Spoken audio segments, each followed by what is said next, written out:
Hello বন্ধুরা, আজকে আমি বাড়িতে বানাবো ম্যাগির চাট। তো আমি ফার্স্ট টাইম ট্রাই করো, তো ভাবলাম তোমাদের সাথেও শেয়ার করি। ফার্স্ট আমি এখানে ম্যাগিটা আমি সিদ্ধ করে নেব। বন্ধুরা প্লিজ তোমরা আমার চ্যানেলটি সাবস্ক্রাইব করো। তোমরা আমার ভিডিও দেখছো কিন্তু আমার চ্যানেলটি সাবস্ক্রাইব করছো না, ভিডিওতে লাইকও দিচ্ছ না। প্লিজ বন্ধুরা আমার চ্যানেলটি সাবস্ক্রাইব করে ভিডিওতে লাইক দিও।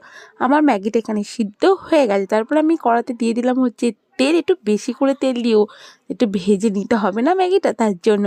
দেখো আমি এখানে ম্যাগিটা না একদম ঝুড়ি করে ঝুড়ি ভাজার মতন কিন্তু ম্যাগিটা আমি ভেজে নিয়েছি। আর এখানে আমি পেঁয়াজ, টমেটো আর শসা কেটে নিয়েছি, আর এখানে লেবু কেটে নিয়েছি। বাটির মধ্যে পেঁয়াজ, শসা, টমেটো আমি দিয়ে দিয়েছি। দিয়ে দিলাম হচ্ছে ম্যাগিটা।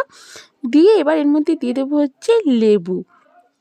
তারপরে দিয়ে দেবো হচ্ছে তোমার একটু বিট লবণ আর গোলমরিচের গুঁড়ো দিয়ে ভালো করে মাখিয়ে নিলে ম্যাগির চাট কিন্তু রেডি। তোমরা অবশ্যই বাড়িতে একবার তৈরি করে, দারুণ খেতে হয়েছিল। ভিডিওটি ভালো একটা লাইক করতে না,